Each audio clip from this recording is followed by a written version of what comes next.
수서 가까운 사람 수서 가서 타지, 서울역 가까운 사람 서울역 가서 타고, 경쟁력의 근거가 있어야 되는데 똑같은 차량에 똑같은 속도에 똑같은 철로에 기차 색깔만 다르단 말이에요. 그 연구 용역을 철도공사 사장님, 예 그 SR과의 통합은 지금 어떻게 추진되고 있습니까? 연구 용역 중에 중단이 됐던 걸로 그렇게 알고 있습니다.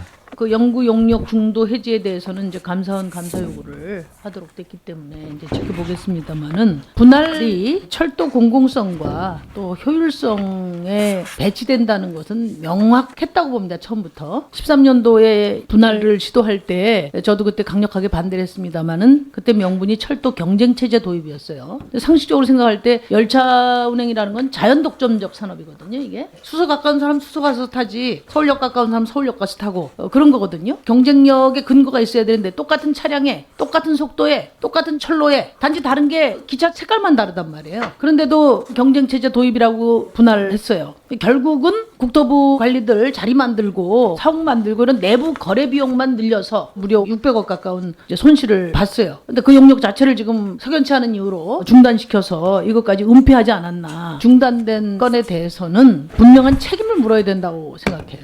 이 분할 이후에 그 취지대로 실현이 됐다고 생각하시는지, 철도 공공성 측면에서 통합이 빨리 이루어져야 된다고 생각하는지 어느 쪽입니까? 그 운영기관을 분리하는 것이 바람직하지 않은 그런 측면이 분명히 있다고 그렇게 보고 있습니다. 네, 그래서 이거는 문재인 정부의 공약이었고 다시 용역을 할 필요도 없이 너무나 명백한 결론이라고 저는 봅니다. 새로운 용역을 해서 뭐 내년까지 해서 후년에 뭘 하겠다는 거예요. SR과의 통합 문제에 대해서는 분명한 스케줄을, 이행 계획을 제출을 해야 된다는 점을 말씀드립니다. 제가 국토부에도 주문할 겁니다. 한국철도가 가장 산재 사고율이 높다는 거는 인정하시죠? 그 높은 걸로 그렇게 알고 있습니다. 그래서 이제 노사가 합의를 해서 안전과 효율을 제고하기 위해서 어떤 체제로 운영을 해야 되는지를 확인하기 위해서 용역을 줬지 않습니까? 용역 결과는 지금 4조 2교대 근무 개편을 위해서 얼마나 인원이 더 필요하다고 나왔던가요?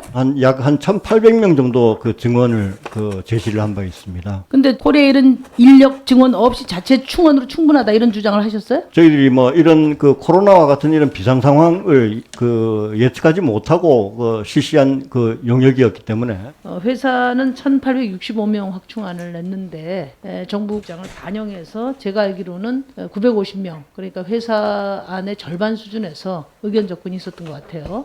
그런데 갑자기 그 단체 협약 계약안을 들고 나오는 바람에 체결이 안 됐고, 그러다가 코로나를 맞아서 지금 위험해되고 있는 상황인데, 어쨌든 4조 2교대는 추진을 하실 거죠? 예, 그렇습니다. 예, 추진을 하실 거면은 그 코로나 상황 고려해서 실시를 하더라도 어쨌든 그에 대한 로드맵은 준비를 해야 되지 않겠습니까? 예, 그 부분에 대해서 지금 네. 그 노조와 상당히 협의를 하고 있습니다. 저희들이 이제 그 문제는 로드맵도 제출을 제가 한 바 있고. 사장님한테 말씀드리는 것은, 예, 이제 결국 이제 국토부, 그다음에 예산 문제는 이제 기재부까지 가니까 늘 그 단계에서 노사 합의가 무너지고 있단 말이에요. 그런 점 때문에 우리 국토위원회에서 이 문제에 대한 특별한 뒷받침이 필요하다, 그런 생각입니다. 근데 그러니까 사장님이 소신을 가지고 관계부처와 그 로드맵을 구체화하는데 역할을 해주실 것을 당부드리고요. 비정규직 자회사를 정규직화하면서 이제 공사와 동일 유사 업무에 종사하는 사람의 경우에 동일 임금까지는 안 된다 하더라도 80%까지는 예. 이제 단계적으로 맞춰주겠다, 이런 합의를 했어요. 코레일 네트워크스는 지금 한 78% 수준이니까 80%까지 갈 것 같고, 근데 코레일 관광개발은 지금 55% 수준이에요. 여기는 왜 이렇게 진도가 늦습니까? 이게 평균 임금입니까? 55%라는? 예, 55%라는 건 평균 임금으로. 그러면은 보기 때문에. 같은 그 근속 연수를 기준으로 할 때는 어떻습니까? 같은 근속 연수면 상당히 수치가 달라지게 됩니다. 그 따로 지금 시간이 없으니까 보고를 해주시고요. 예, 제가 그 이야기를 해보니까 예. 이게 이제 지금 저임금 공공기관도 지금 정부 방침에 따르면은 1.5% 정도밖에 더 안 주니까 80%를 맞출 수가 없을 것 같아요. 그래서 우리가 동일노동 동일임금은 말로만 주장할 게 아니라 국토교통위원회에서도 지금 80% 수준으로 맞추자고 하는 거니까 의결을 해서라도 기재부에서 이 예산은 뒷받침할 수 있도록 그렇게 저희도 고민을 같이 했으면 좋겠다는 말씀 드리고,